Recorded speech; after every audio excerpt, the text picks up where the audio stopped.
giving me the live streaming isn't available right now thing again, which tells me that I'm probably live, so I'm going to talk. I am expecting to see some responses in the chat when this is indeed refreshed. Yes, as I figured we might be live. Hello, everyone. How is everyone doing?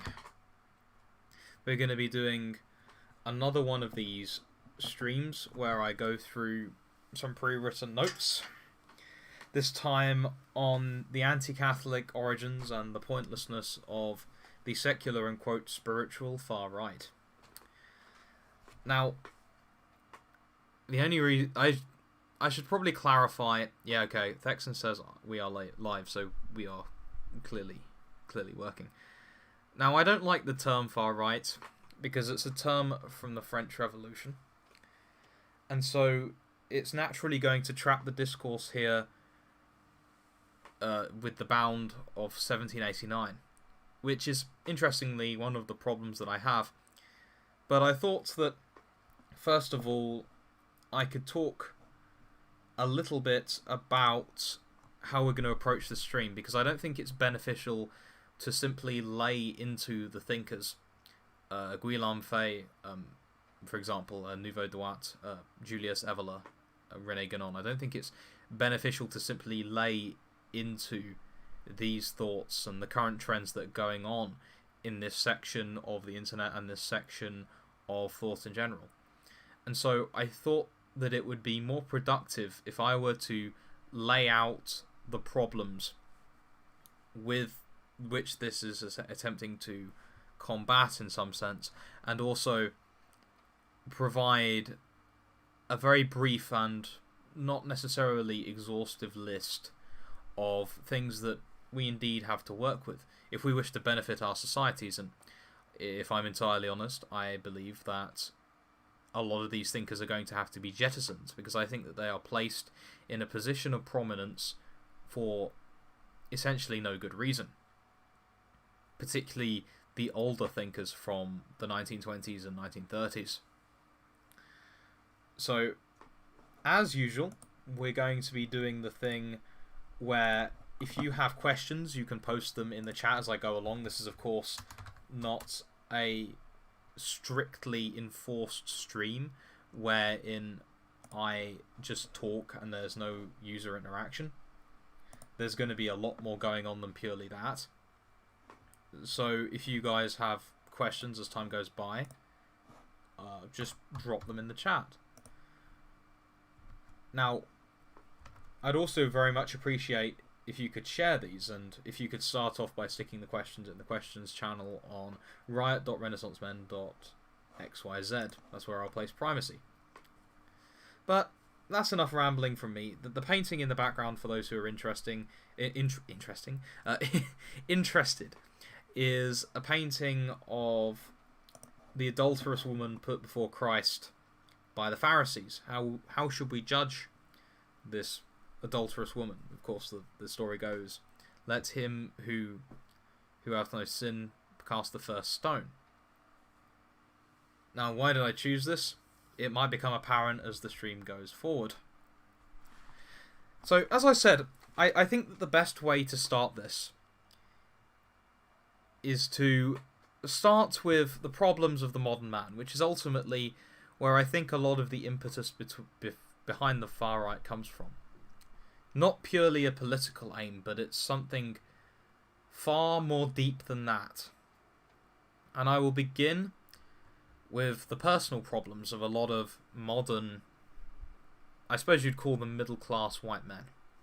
But it's also working-class white men as well. It's not really much of a higher-class problem. Most of these young men come from broken homes. There is mass drug usage amongst their peers. Gang warfare is either just outside of the window, or they hear about it continually through social media, be it through Instagram or Snapchat or Facebook.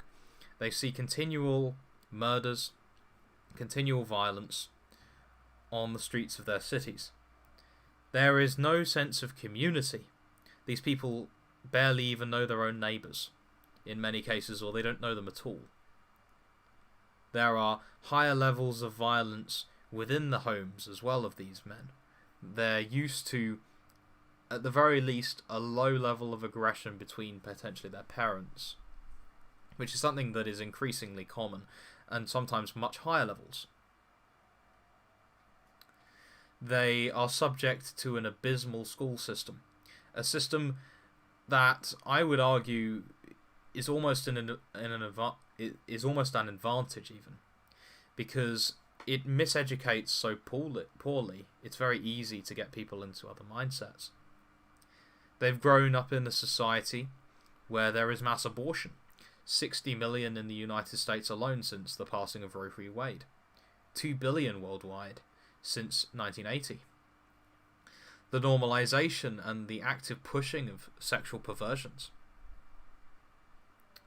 Mass pornography addiction. 90% of these men will be addicted to pornography at some point in their life. There is a mental illness pandemic, and it's being treated by a system that frankly does not understand mental illness, in large part due to the fact that it reduces man down to merely atoms.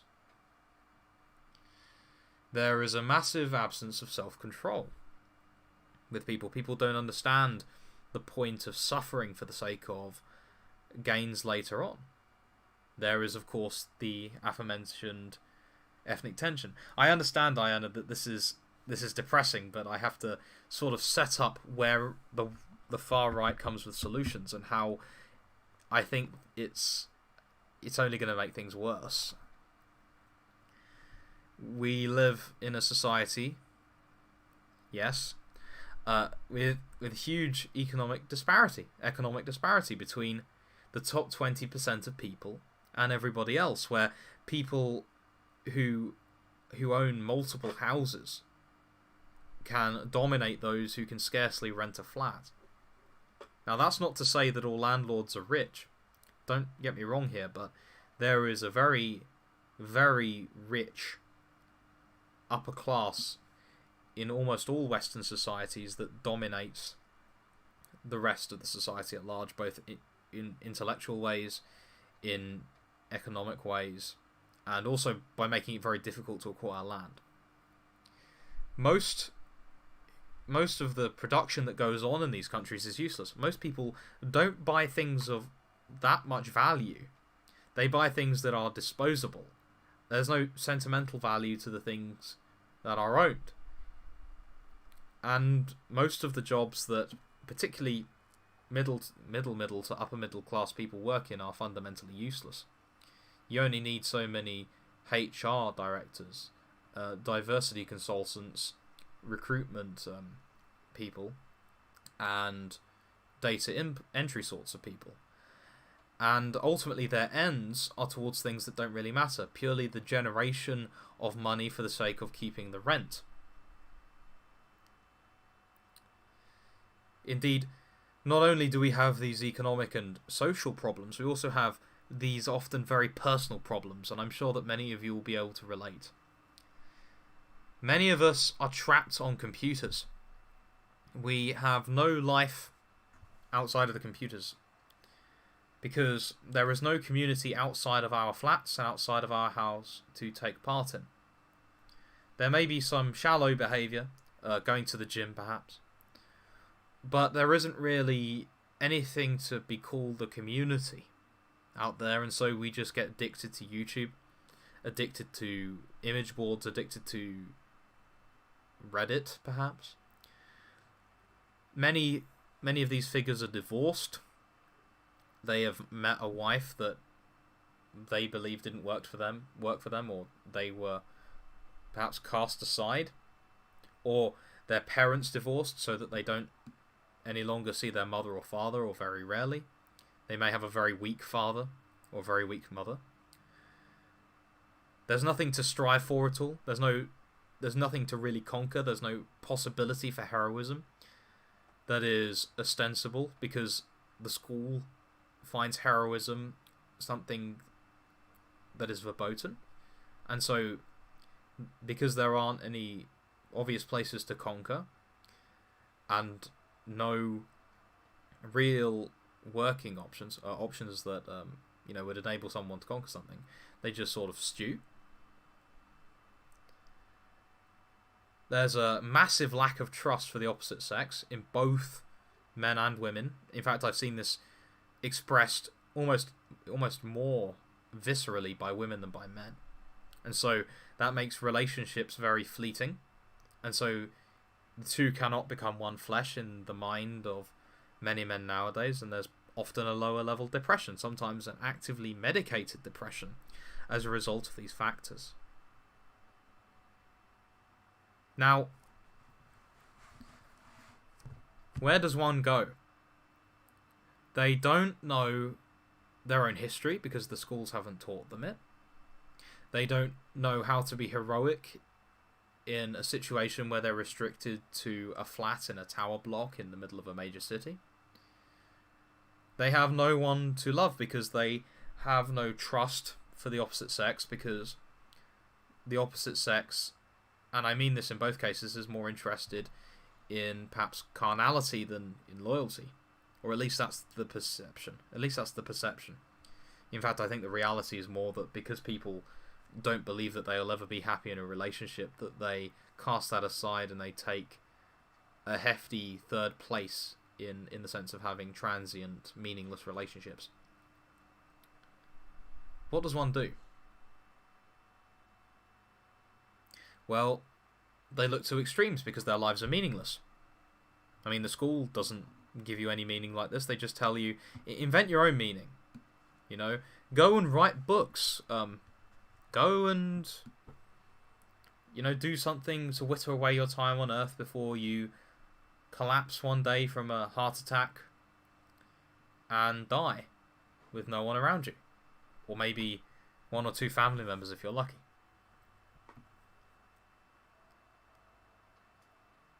No sane person could endure that kind of thing. And so they look to extremes. Some go and join the far left if they're dispositionally inclined that way. Often many people have deep resentments about the society because they think that they're being held down by a force, however imaginary or not that is. And so they'll go to the extreme left in the case of, maybe more conventional views. But there is a certain kind of man, a certain kind of choleric man that is drawn more to the far right. Particularly if they go to university, say, or they go out into the world and they see the wreck that their society has become.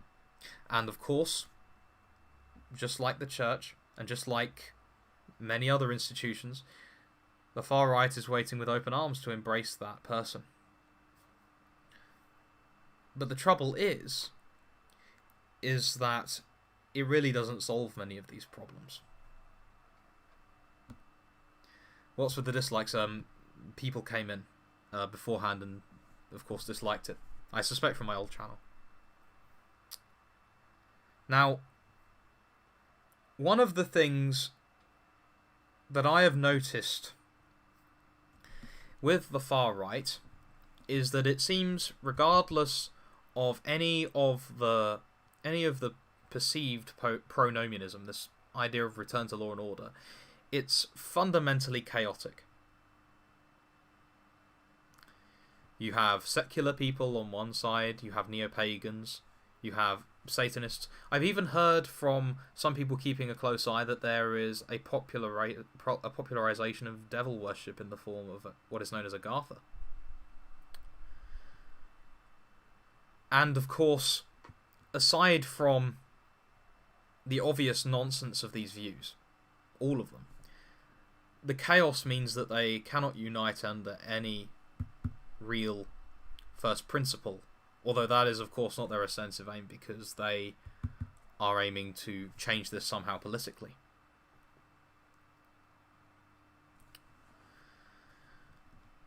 Another thing that you notice is how there is a very loose reaction to morality. They don't see the broken down problems, the mass drug usage and the gang warfare as a result of people's behaviours per se, although of course people have to do them. Of course everyone would concede this. They think in terms of the influences that they see. They think in terms, understandably so, of the media. They look to Edward Bernays and they see a group of people who are fundamentally interested in pushing things that are immoral on the society. Now, of course, this is true. There are people who fundamentally benefit from pushing immorality on the society. However, what they will often miss is that the person who commits these acts still has agency. They don't have to tear down the statue. They don't have to go out and destroy themselves with drugs. They have self-control. If we lived in a virtuous society, and I do mean this in a very concrete manner, I'm referring to the moral theology of St. Thomas Aquinas when I say this. If we lived in a virtuous society, then people would just change the television channel if they saw, something particularly degenerate. And I don't mean necessarily in the sense of the far right, I mean in the sense of attacking sexual ethics directly. And speaking of the attitudes towards sex that are often seen on the secular far right especially, you notice two trends.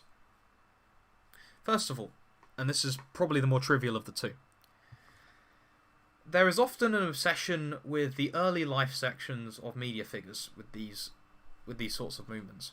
However, they never once think that there might be overrepresentations in their own movement beyond the ostensive white, the ostensible white component of the secular far right. They don't ever think of maybe the neo-masculinity that these people push, and they never consider that these things may come from similar tendencies in behaviour on their own part. They will always continually point out that, X group has X influence. Especially when X group having X influence is something that is very easily gone after. You can look at the detailed moral teachings of that particular group, and you will see that a lot of the time it's not the orthodox members of that group pushing this specifically, and that particular group is very fragmented, and so it would be meaningless to blame that group. However, in their case, it's a lot easier to make that case. And because you guys can Google a lot better than I can, I'm going to challenge you to find out what that particular tendency is. But the second one is more interesting, because the secular far right, and indeed the spiritual far right, are a group of people who essentially worship the golden calf. They, of course, don't know the typological meaning of this, so I'm going to explain the important parts of the story. So, when Moses is up on Mount Sinai collecting the tablets, the people of Israel collect together all of the women's jewellery, and they forge a golden calf, and they worship it, and they engage in all sorts of, I'm not sure exactly how the scripture puts it, but fornication and adultery. And they, of course, very strongly prize their individuality as, Hebrew people, I suppose you'd call them, the sons of Hebron. And seemingly unaware of this, the secular right imitates their forebears in this manner as well. In fact, with the NSDAP, I'll call them because I don't want to get flagged, they would actively encourage fornication in order to strengthen the nation, and adultery was of course through the roof. There are also tendencies in behaviour that were very not trad that you saw with this Workers' Party that made even the Bolsheviks blush. Now, of course, some of these were dealt with in 1934, but they persisted at a low level across the whole thing. There is this continual persistence on the secular far right for this kind of dysfunctional behaviour. Now, one thing that we often forget as a society nowadays is that fornication, that being the sex outside of marriage between consenting adults, they would say, was seen perhaps 100 years ago or 150 years ago, depending on where you were, as something dysfunctional. Pickup culture was seen as something dysfunctional. And yet it's unquestioned now. And of course it's unquestioned in these circles as well. Yet it's rife. Now, what does fornication lead to? And indeed, what does this not solve? Well, if you're cheating on your husband or wife continually, you're not going to solve the problem of breaking down families. What is needed to solve this family problem is not a removal of occasions to sin in the media, or, particular ethnic groups perpetuating that. No. What is needed is virtue. What is needed is virtue, and this is not preached by the likes of Evola and Guénon, as we'll get into in a minute. Likewise, fornication dulls the intellect. It will drag those people who are involved in these movements further down the rabbit hole and out of the sight of genuine knowledge, which the school never gave them anyway. And so we'll continue the darkening of Western civilization. You can build all the statues you like, but if you don't know what built it, because your intellect is dulled through this encouragement of behaviour, well, what's the point? Unless it's this kind of strange pagan belief that apparently we were better when we were chasing pigs around naked in the German forest. But hey-ho. In fact, that's a particular section where you see this over-representation. Now, another thing, and you see this in thinkers like Jonathan Bowden, especially I'm thinking of, and indeed with Guénon and Evola, who I'm going to go over in particular detail later on. You see these thinkers who talk a lot about Western civilization, but really they don't know anything about it. They don't know anything about it at all. You have these talks by Bowden, for example, where he will talk at length about, say, Savitri Devi. Or like I said, Evola, Guénon, what's the name of the poet? Ezra Pound.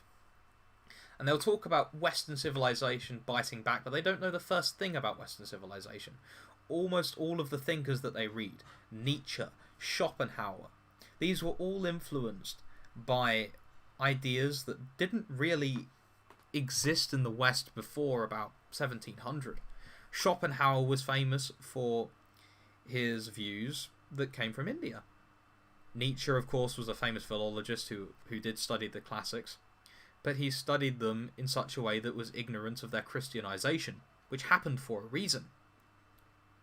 Never once have I heard somebody like Jonathan Bowden, or indeed, okay, maybe not Vola, but never once do you hear any of these so-called pro-Western civilization people, although of course they wouldn't say this because they understand it's cringe. Never once do I hear them talk about the people who actually built Western civilization. You never hear them talk about St. Benedict and St. Scholastica. You don't hear them talk about St. Bede the Venerable. You don't hear them talk of St. John Chrysostom, or St. Augustine, or St. Thomas Aquinas. These figures who built the way that the men who went and forged the Crusades thought. You never hear them talk about this. Probably something, I don't like the sound of Israel in the Bible. And I mean, this just illustrates the high level of unawareness and obliviousness to these thoughts. Again, they're caught in this milieu that doesn't really encourage the real views of Western civilization that made us great. They don't pursue these people. They pursue mostly these eccentrics who are on the edge of late 19th and early 20th century society, playing with ideas that were in large part from India. This is not Western civilization biting back. This is some warped idol that was not the thing that made us great. And you can also see this through their propositions on how to solve this. Specifically, the ethnic tension question. As for families, they tend to be something very shallow, like they will pay people to have children or something, which indeed does boost the birth rate, but as you'll see, it's not sufficient. Now they see mass immigration, and they decide that they can somehow set this right. They can somehow change it, as if they can just transplant these people out of the country, and it will just be hunky-dory. A lot of them. When, yeah, though, that's not going to happen. And I mean, this is especially vicious on account of American ethno-nationalists, and I mean, Wignat types, because they're dealing with a minority that has been there for over 300 years. I've heard a number of solutions, which I can confirm to you will not end badly. The deportation of these groups. They think that they can somehow pay them to leave. Now, in Europe this isn't possible either, because you've had 2, 3, sometimes 4 generations of these people who have lived here. This is, in their perception, their home. You are not going to be able to pay them to leave. There is in fact nothing that you can do to make them leave, and so you're at an impasse. And frankly, as somebody who recognises the inherent dignity that these people possess as human, and as you should as well if you indeed subscribe to Western philosophy, not this modern travesty that denies the inherent dignity of man, then you should not be in favour of the alternative, which we have seen repeated in Yugoslavia. We have indeed seen in Pakistan to an extent. We have seen it in Nigeria. These people, they say, oh, why is it only white people who are suffering from replacement? It isn't. It isn't. These ethnic conflicts are going on all over the world. Punjabi people trying to replace the rest of the ethnic groups in Pakistan. The Biafran War that killed hundreds of thousands of people in Nigeria. Wars between the Hausa and, I think it was the Yorubas, against the Igbo people who wanted self-determination. Ethnic tensions are not unique to white people, and these countries that are this whole mass immigration thing, it's not unique to Europe. It's not being talked about in other places. This is going on all over Africa and Asia as well. We're not alone. And so we're going to have to suffer through it in other ways. Likewise, one of these people who claims to be incredibly smart, and from their academic record you could probably discern that, proposes that based on IQ, you offer people money in line with that IQ and then chemically castrate them in order to reduce their play in society. I'm sure that many people know who I'm talking about. Now, this fellow never once considers that maybe, even if we deny the inherent humanity of these people, that this might have a severe psychological effect on the nation. The fact that it has just gone and destroyed an inherent faculty to a human being for the sake of purity of IQ. He never once considers that other members, other groups that have attempted to do similar things in perhaps more blunt ways, they have very high rates of mental illnesses because human beings are not really able to carry out this kind of thing.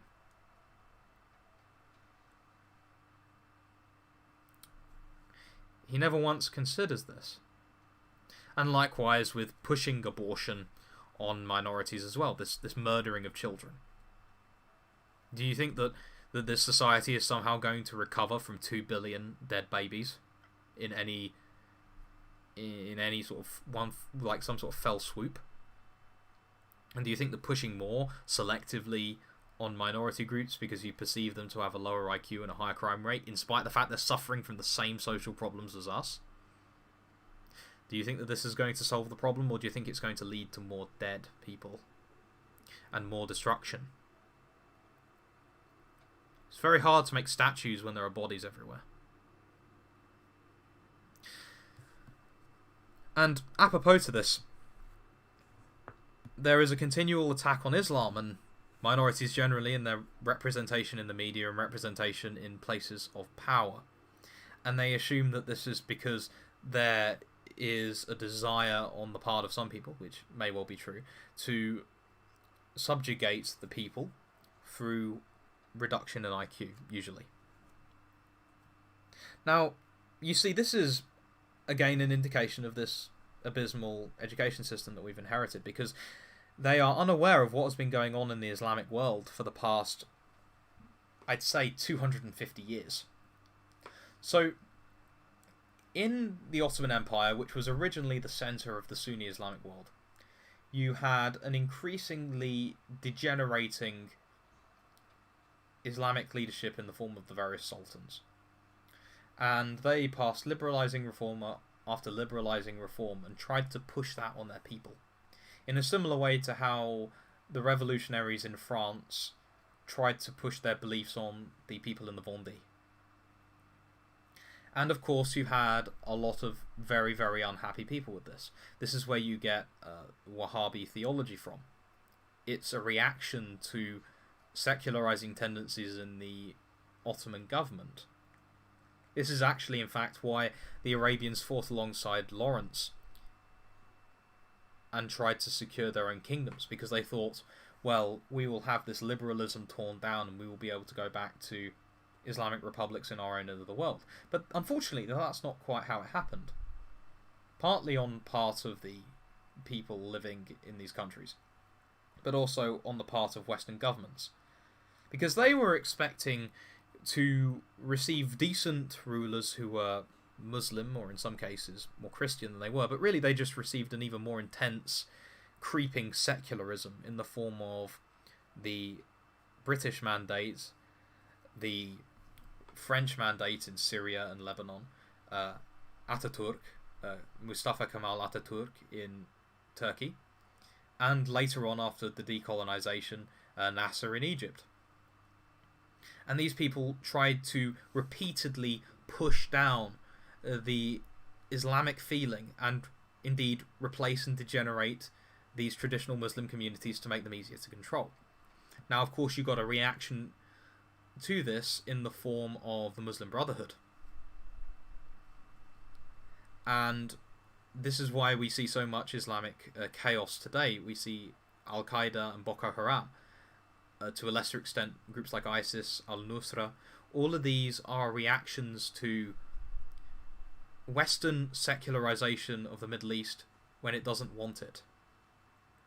In fact, one often untold story is that in the 1950s, the Islamic Brotherhood used to blow up nightclubs in around Cairo in Egypt because they saw them as places for spreading Western influence, because they were degenerating the people and making them more in the likeness and image of the godless secularism that they saw coming from Western Europe and from America. I'm not going to mention the specific thinkers, but there are some very famous ones who wrote quite detailed, if somewhat ignorant, tracts on what was going on. And this has been the motivation behind Islamic terrorism. Boko Haram, as I've said, it comes from this. Al-Qaeda comes from this. Now, bearing all this in mind, why do you think that maybe there's all of this stuff about representation in the secular media, and why all of these minorities are behaving in a very secular way, or if they're behaving in an Islamic way, in a very abstracted manner, in a way where they're basically wearing the hijab, but they're just another secular person? Well, it's because as these Islamic authors correctly noted, they are trying to destroy these communities to make them more subservient to secular rule. They did it with Catholics to an extent through the infiltration of the priesthood. You can read Bella Dodd on that. They've done it to Protestants through many means, of course varying by different sects, but normally in a much more straightforward and easy way than with the Catholics. And they're just doing it to Islam as they come into the country as well. The difference is that I think that Islam is going to put up much less of a fight. It took a few hundred years before Christianity was really done in the West. I think Islam is going to take less time because they're an enclave in a country that is fundamentally secular.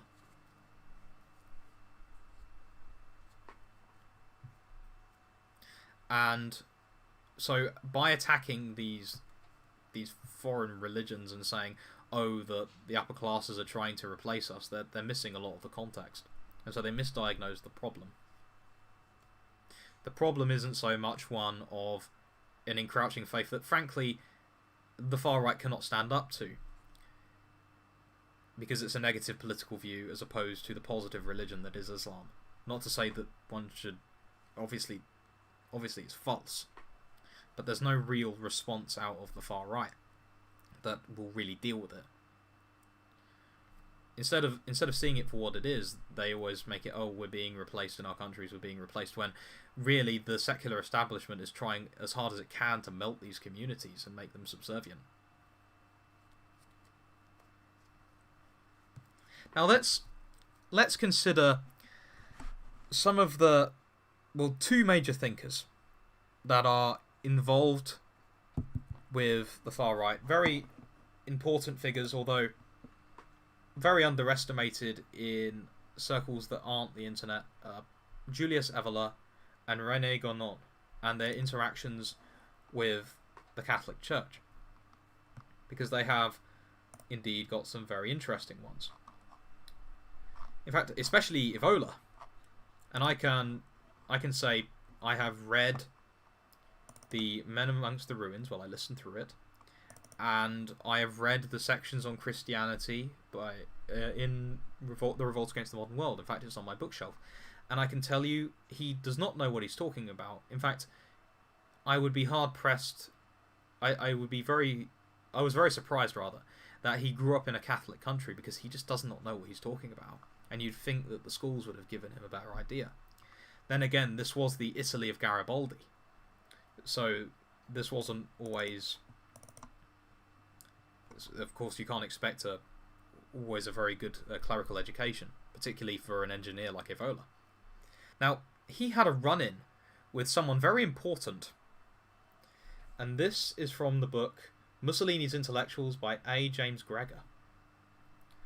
During 1927 and 1928, while Mussolini was negotiating his historic concordat with the papacy, Evola persisted in his public attacks on the church until they appeared to constitute a serious impediment to improved church-state relations. In fact, Mussolini thought that Evola was some sort of sorcerer. Giovanni Battista Montini, the future Pope St. Paul VI, condemned Evola as a fevered anti-clerical whose obstructionist, anti-Catholic works were all but entirely devoid of meaning, but which were nonetheless creating church-state tensions. Montini proceeded to lodge formal complaints against him with the fascist authorities. He caused problems for a future pope, and he caused problems for church relations with Mussolini. And you can tell this from his works. They really aren't that useful. The only reason why people find them profound is because actual legitimate religious works are so hard to find in the modern world that when you find something like Evola, you're kind of happy with it, right? But if these people had only read St. John Chrysostom, if only they had read, in fact, Jacques Maritain, who I'll get into in a second, Father Garrigou Lagrange, the scriptures, like, you can find there's a 4-volume set on the Gospels for those who are interested in reading, called the Catena Aureana, or Catena Aurea, I think it was pronounced, which was compiled by St. Thomas Aquinas in the 13th century, and covers interpretations of the 4 Gospels from 80 different church fathers. Now, if only those desperate people that I mentioned at the beginning had access to that in the beginning and knew that the Christian faith was the basis of their civilization, perhaps they could learn some of the wisdom from 80 of the people who helped build it in a profound way. Perhaps they wouldn't be going towards the far right, and I can tell you for a fact that they would have a much healthier view of the world, one that is far more happy. Because if the far right is one thing, it's not happy. It's incredibly miserable. It sees the world and it's fundamentally depressed because it doesn't see the light of Christ. It doesn't see that there can be happiness. There's no need to be really on the far right, because it's not a place where happy people go. It's a place where angry people go. Angry people who are understandably angry, but are pursuing change in the wrong way. They're pursuing change in a way that tears down and destroys, whereas they should be building up by pursuing what their ancestors truly believed. And likewise, the better author, in my opinion, René Guénon, someone who contributed to the way I think, had to deal with another important Christian philosopher, Jacques Maritain, who was an important convert to Catholicism and Thomistic philosopher from, of course, France. And Guénon had some choice words in response to Jacques Maritain when he said that René Guénon was participating in the rebirth of Gnosis, Gnosticism, or the mother of all heresies, as Jacques Maritain put it. Guénon responds, of course, it would make as much sense to speak of Catholicism as the father of Protestantism. In fact, you are simply confusing Gnosis with Gnosticism, which is, of course, not much of a response, because, of course, Protestantism was a heretical strain of Catholicism. Now, this man, in his book, The Crisis of the Modern World, had a very strong influence on a lot of people, but what the far right tends to forget is that this man died in Cairo, a Sufi. Now, I don't think that anyone's going to go Islamic, but you should probably think twice about putting stock in such thinkers as Evola and Guénon, knowing where they went and how they lived their lives, because these were not happy people. Likewise with all sorts of extremists, they often lived very short lives when they were involved in political action, or they lived very depressing lives. And I think a lot of that was fleeing from their own personal problems, as many of us do now. I think the primary problem with people involved in politics is that, on any sort of serious level, is that they're running from their own personal problems. They think that they can fix the society and they will fix themselves somehow. Somehow they will be able to repair their relationship with their mother and father. Somehow they will be able to repair their relationship with their wife. Of course, not on a conscious level, but on a subconscious level. Maybe, if I vote this party in, I will be able to feed my children better, which isn't something that's going to be fixed by politics right now. It needs a perseverance in virtue, because nothing is going to change short of a revolution that will be very violent and bloody. And trust me, for all of the coins that you get out of that revolution, the blood will never leave. The coins will leave your pocket, but the blood will never leave. Now, finally, before I take questions, I'm going to talk about a reaction that I have seen, because a friend of mine follows some of the politicians from the British National Party very, very strongly. And this is one of the more peaceful, one of the more sane reactions from these sorts of people to where we find ourselves. And that is the suggestion to knuckle down and have families, and to split off from society and form your own societies. Now, while good on paper, and while it would work with something like a religion that was legitimately positive, this will not work with the far right. And I'll tell you why. The entire thing is built on a privation. It is built on a lack of something in society, and that is, all these people are obsessed with. They will continually post about stabbings, about assaults of various forms, and they'll get angrier and angrier and angrier and more depressed at the society, and so they will want to separate themselves off as a result, and they will enforce anything that seems close to this on their children. Like, you know, they'll try and get these children away from anything they perceive as a toxic influence.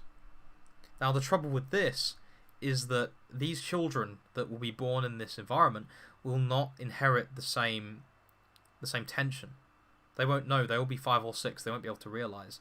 And as they grow up, as they become an adolescent, as a teenager, because there is this fleeing from the problems of the modern world, they won't know how to react. And so the first occasion that they get to this, be it through university or through work, they will go nuts. Now, it's often said falsely that religious households somehow produce these girls that will go to university and sleep with every man and will just go completely insane. This is false when approached in the correct way. If you provide your children with a positive belief, that something that can make them happy, something that makes them noticeably happier than the people around them, which isn't very hard, like Christ. When you give them access to the Church of Christ, when you give them access to the sacraments, when you give them positive beliefs about loving people, then that doesn't happen, because they go out into the world, they see the misery of others, and they are not going to fall for the sorts of presuppositions that these people have, because they see that they're unhappy. What motivation have I to believe in the beliefs of any given New Age cult when I see all of the girls who are dressed in the flower power attire and such they really have deep bags under their eyes, and you can see that they're pretending to be happy? What motivation have I got to go to a Pentecostal church when you see the happy clapping and the shouting and the dancing, because they're trying to shout out the cry of their own soul for something more satisfying? What motivation have I to do that? You need to provide them with something better. And the only thing that's going to provide that is the church. And they will accept you. And they will heal all of these wounds through virtue and through the sacraments. And it isn't like this is some baseless belief that is not based on science, as they also claim. You hear this, right? Even from the more friendly YouTube channels towards religion, they'll break them down in terms of eugenic technologies, like this is some sort of video game, and entirely miss the point. They will put evolution over these beliefs, and they won't realize that it isn't for the evolution that people believe these things. It's for the essence, the spirit of Christ. That is why they pursue them. And these eugenic effects are very much secondary, and they often emerge out of things that science cannot measure by virtue of their immateriality. Anyway, I'm going to leave you some time to get questions together, because I'm sure that many of you have. There's 73 viewers, I'm sure a lot of you aren't very happy with what I've just said there, but yeah, we're going to leave it for a second. I'm going to put the break music on.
let's see.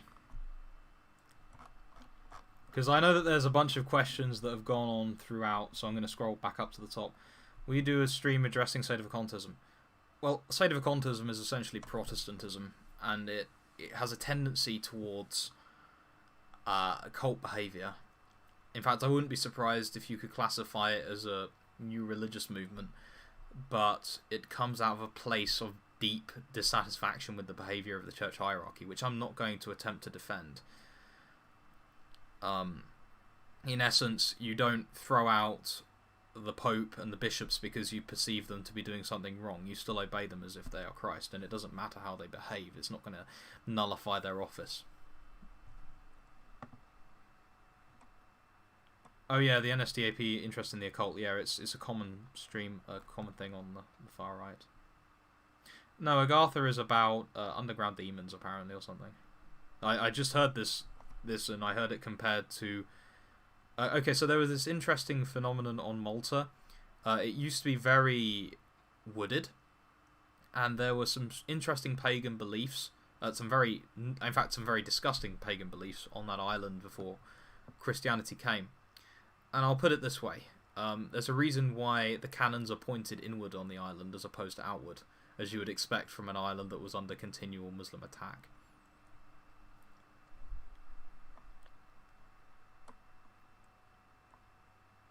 Gentile was a straight-up atheist. Yeah, I mean, he was a neo-Hegelian, wasn't he? Sorry, I just missed. Oh, what, the belief in Ankhesenaten?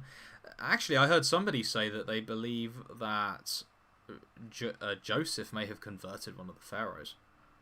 And that might be partly the root of that. But I don't know for certain. It's more the other way around, because you see that the history in Genesis accounts for that reasonably well, and it makes sense.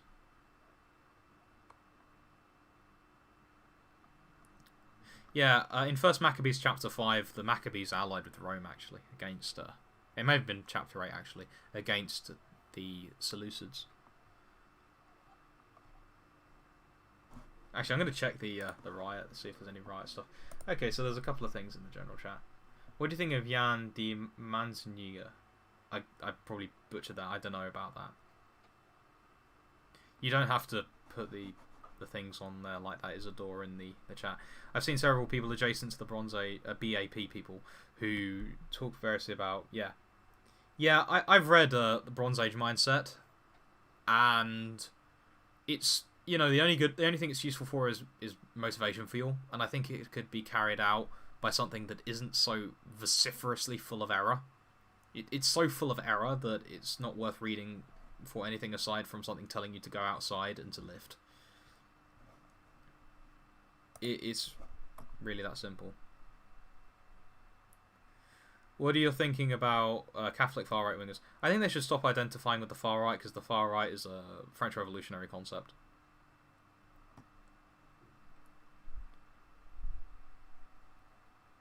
Let's see. Vola, Julius, I went to Catholic school at Vola. Are you a Freudian? No. Like, just because I'm asserting that there's childhood trauma doesn't make me a psychoanalyst. In fact, there's thousands of years of tradition before Freud, much before Freud, dealing with this sort of thing in a more effective way. You can read books like Introduction to Mental Health by Father Chad Ripperger if you want a greater idea of that. Although I haven't read it myself, I've heard it's very good.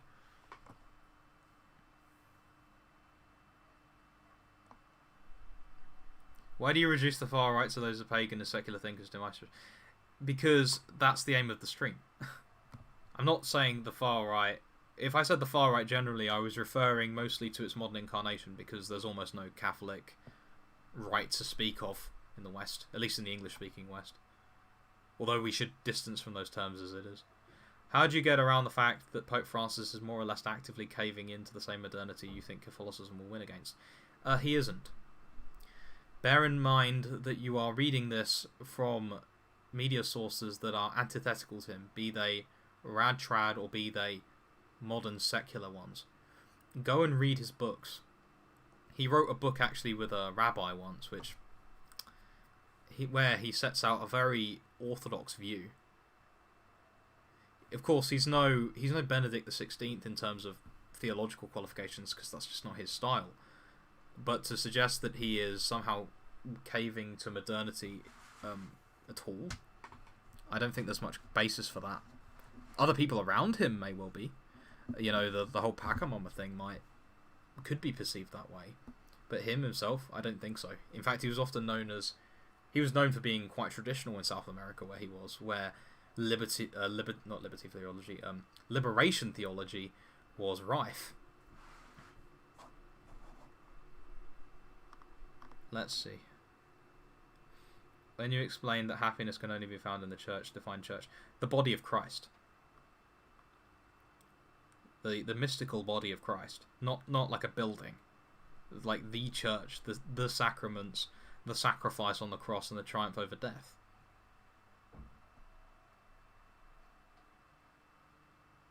What is the name of the painting? I can't remember the exact painter, but it's a Russian painting depicting the Pharisees who want to have the woman stoned for fornication, I believe, from one of the Gospels. What do you think about Puritans? I think that they're borderline Gnostics. There's nothing wrong with sex in and of itself. There's nothing wrong with alcohol in and of itself. The scriptures are very clear on that. And, you know, there's no fun allowed nonsense. Human beings don't live like that. It's a denial of life.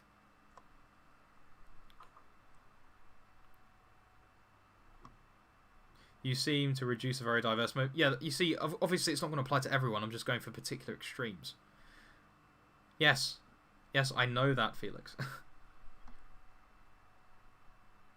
I should know. Like, do you think I know that these authors for no reason? I'm not just some bread tuber who's taking pot shots at things he doesn't know. What do you make of the left's attempt to abolish equality before the law? What, the one in... Yeah, because they abolished the discrimination laws in California, didn't they? I mean, there's never been equality before the law. In reality, they tried to do it under Christianity to the greatest extent that they could, because they recognized the innate human essence, the image of God in every person. That's why it's innocent before proven guilty, right? But since they have lost the image of God, they don't recognize the innate dignity of a human being, then, you know, you might as well just use the courts to push your power. There's no a priori, there's no first principle that stops them doing this, because they reject first principles generally.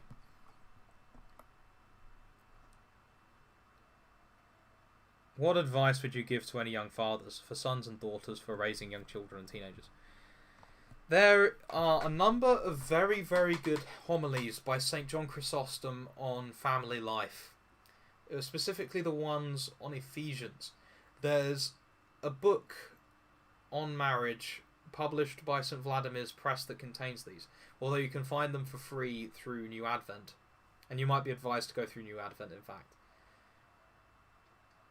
And this talks a lot about relationships with your wife and with children. You'd also very much benefit from reading through the book of Sirach, because there's a lot of stuff on women in there as well, and raising children. Because I agree, it is a very important thing to do, but it has to be raised in a positive environment where the children know that they're loved. Because many of these people who get involved in political extremism, they don't believe that they're loved. Why are so many tradcaths negative about the SSPX? Because they're in a very ambiguous position, and they often have Sede infiltrators in there. What do you think about René Guénon? I talked about him earlier on. I find it interesting that in an age of mass atomization such as ours, people have deemed to bring forth the new age or to defend the bones of a largely foreign past. Well, it depends what you mean by the past. You know, there were times when things were very good. Yes, washing black migrant feet is based, actually. Yes, it is. It is, in fact, based. In order to be the greatest among men, you have to be the lowest. You have to serve these people. And, you know, many of these people have come here legitimately looking for a better life. Whereas instead they could be in a state of slavery. Now, of course, it may not be wise to offer that en masse, and there's not much we can really do about that. But if they're going to come, then we may as well, treat them. What was it that it says in the book of Exodus, right? Always treat the sojourner with respect, for you were once sojourners in the land of Egypt. And all of us were sojourners in the land of Egypt, because we were slaves to our passions. The land of Egypt is a type. The land of Egypt is where we pursue our sinful passions, where we fall for our emotions, when we pursue the things that cannot really be obtained because they are insatiable. And likewise, as we come to the church and we come to purge these things out, we are indeed sojourners too. We are sojourners in the land of Egypt, and we travel out through the Sinai and purge our passions. And we would ask to be treated with respect in such a way as well. Now, government policy is something else, and I don't think we're going to be seeing much of this mass immigration for much longer, but still. You don't ignore someone's likeness and image to God simply because it's not politically or economically expedient to you. Even though these people may be coming and making life very, very difficult, and believe me, I understand. But you have to subdue that. You don't know these people specifically. Can you explain the terms body of Christ in terms of the Eucharist and in terms of the church? Why is it used for both? Because Christ is the vine, and insofar as we are in that vine, we are alive and can produce fruit. If we aren't, we are cut off. That is what is meant by the body of Christ in terms of the church. I mean, there's probably more to it than that, but I'm just giving you a very rough answer. In terms of the body of Christ being the Eucharist, Christ said, "This is my body," as he held up the bread. And the substance of the bread is turned into the body of Christ.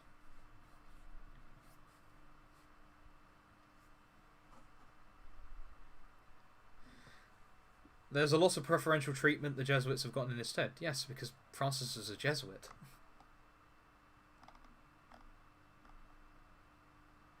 What was that book where a Jewish convert to Christianity called, with a Christian convert to Judaism called? I don't know.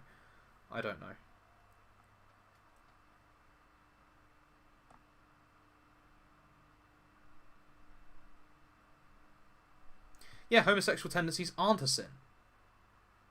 When St. Paul talks about giving someone over to a reprobate mind in Romans chapter 1, he's speaking about the entertaining of the thoughts. If you are tempted in that way, then that's no sin of yours. There is nothing culpable in that. What do you think of Father Coughlin as a model of Catholic political action? Well, I don't think he was particularly successful in what he did. I don't know how effective he was in America, but I don't think that that's plausible at the moment.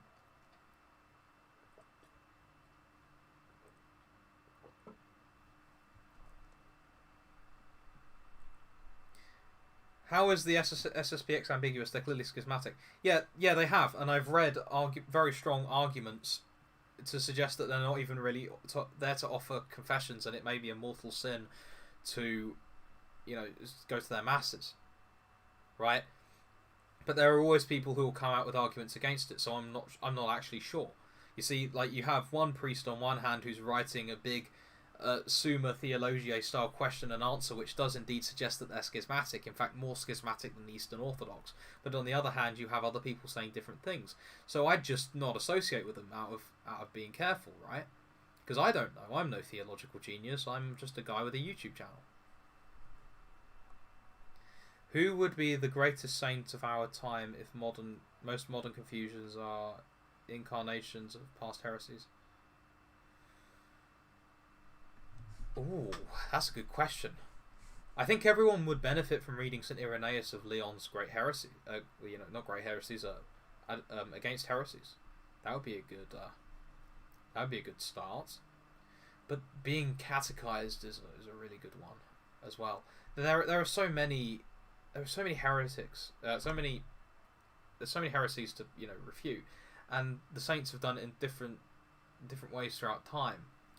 And honestly, I'm not entirely sure where we really sit, because on one hand we're in a new apostolic age, which is very much like Rome, but on the other hand it's a kind of paganism that is formed around things that are explicitly anti-Christian.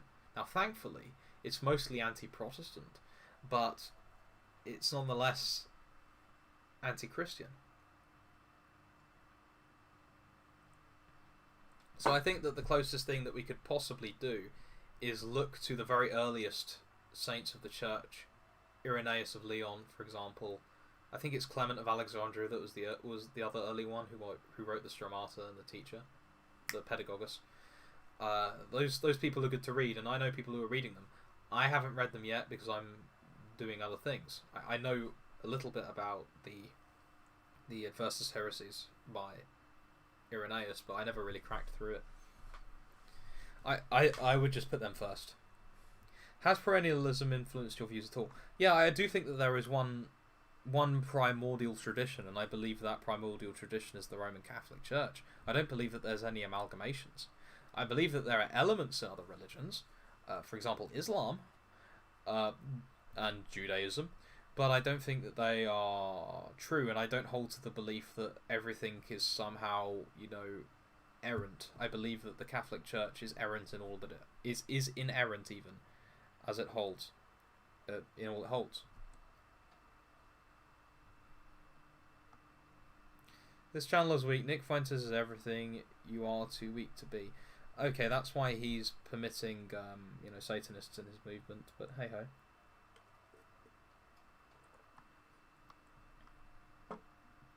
Opinion on Roger Scruton.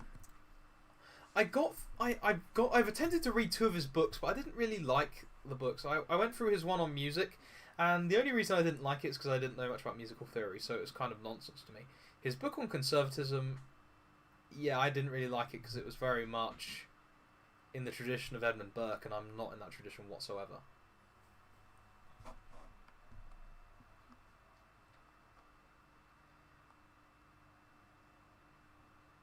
Let's see. No, it's not submitting to foreign. It's not submitting to foreign domination in the sense of letting them rule you. It's, showing them charity.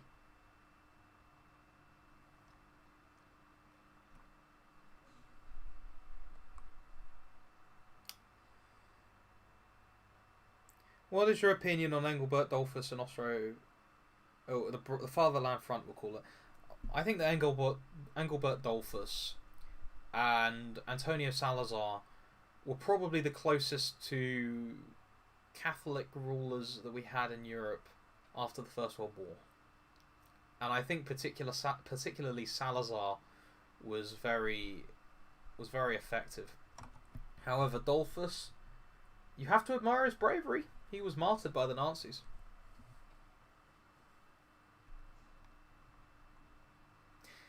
In any case, the law values obedience just as much as anything else. Even if the SSPX were in the right, their disobedience invalidates it. Even the saints... Yeah. You see, one thing that a lot of trads forget is that in the wake of the Council of Trent, there was a massive suppression of local rights and their replacement with the Tridentine right, and there was good reason for that. And likewise with the Novus Ordo, there are a number of good reasons, even though you can point to people who were involved in making the Missal and make an argument to suggest it wasn't a prudent way of doing it.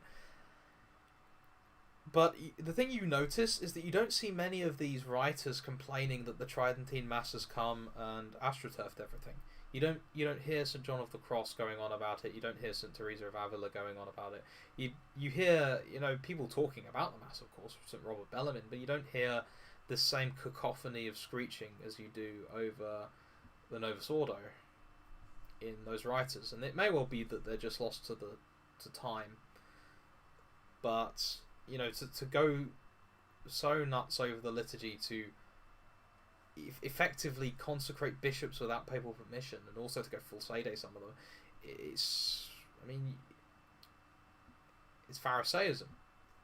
Christ is still present in the Novus Ordo Mass. You know this because there are Eucharistic miracles there, and because the Church has given it her approval.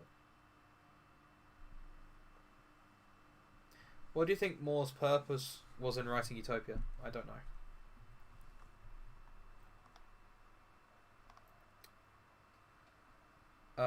Let's see. Here's an interesting question from Stamen Sulansky. Do you know anything about Palamas and the hesychasm? So I assume you're referring to Hezekiah. Yes, I do. I have his triads. And on an older channel of mine, I read parts of that, the part that was on human philosophy. I haven't actually sat and properly finished it, though. You see, I'm reading a lot of books, and I'll read sections and then I'll drop them. I think it's because that's how I was taught. Hezekiah in itself, I have been told, is not synonymous with the heresy of Quietism that believes that mental prayer and spiritual contemplation is superior to vocal prayer, because that would make it above the Mass, right? That was a belief that came about in France in the 17th century. I'm told that Hezekiah is not that. And indeed, I have 2 volumes of the Philokalia, and it doesn't seem to be equivalent with Quietism. I've also heard Orthodox authorities like Callistus Ware say that it isn't. I think it was Callistus Ware anyway. Say that they aren't the same thing. But the Jesus prayer, there's no problem with it at all. Perhaps the strange, navel gazing aspect that they had in the 17th and 18th century, to the best of my understanding. But there's nothing wrong with saying the Jesus prayer.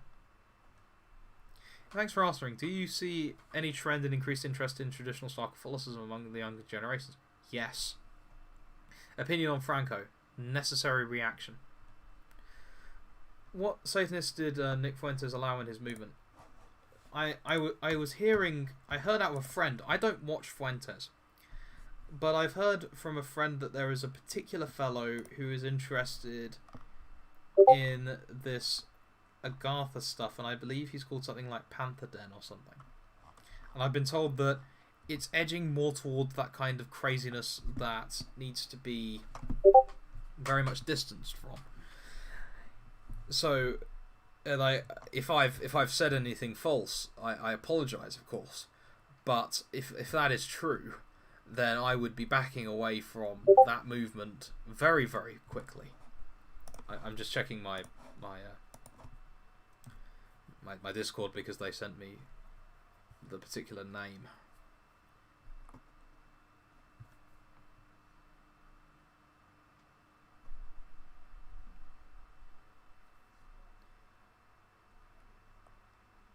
Let's see. Is there anything else? Is there anything on the riots?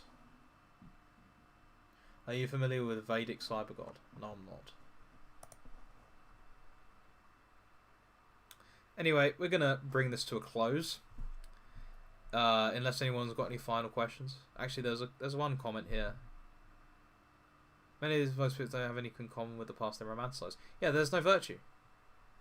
If you want to bring back a society of the past that is stable, where people love each other, where things are stable, then I've already told you where to find it. Go to the church and learn virtue and pray and read the scriptures and keep a quietude of soul, There's one book I've been reading recently, actually. Well, I mean, I've been mentally praying on it, called Self-Abandonment to Divine Providence by Jean-Pierre de Caussade. Now, it's not necessarily written by him. In fact, there's a lot to suggest he didn't. But, that's besides the point. That's the actually point. And it talks about finding the sacrament of the current moment. A lot of people, and I know that I've done this, and in fact, this entire stream is a reflection out of personal experience. Bear this in mind. I thought it was... I was thinking about it when I went off to the toilet. Is it clear that I'm getting this out of personal experience and out of my own mistakes? And I thought, well, it's implied by the level of knowledge I have on the subject. But I'm just making it clear. This whole thing, predicated on personal experience. Anyway, this book talks about, and you can get it very cheaply, it talks about finding the sacrament of the current moment, not busying yourself with intense forced prayer, with intense forced fasts, giving alms that, in excess of what you need to for the sake of that particular thing. There are a lot of people who pray for hours and hours on end and then pride themselves on it. In fact, the Jansenists, I believe, did this in France in the 17th century. In fact, this book was written around the time that the Quietists were active. Quietists and Jansenists were both in France in the 17th century, for reference. It talks about, finding the moment, the sacrament of the moment, and pursuing it as God tells you to. That certain submission to divine action. Because God, of course, knows better than you do. You're full of sin, you're full of privations, you don't know everything. You are, constrained, and God isn't. But you can discern God's will and follow along with it. And that is how you achieve perfection, because perfection isn't a sake of necessarily just clamping down on these isolated bad habits, although that's one part. It's about complete obedience to the divine will, because the divine will is perfect. And if you have a divine will, if you follow the divine will in all things, then you too will be perfect. Be perfect as your heavenly Father is perfect. And this book is about that. Now, of course, this is something that takes decades to develop, but it's a good idea to start this as quickly as possible. So I'm going to leave you with that recommendation here. I've already talked about the painting, by the way. Why the hate against Nick? I don't despise Nick at all. I said that there are associations that I don't think are good. Anyway, see you later, guys. I hope you enjoyed the stream, and goodbye.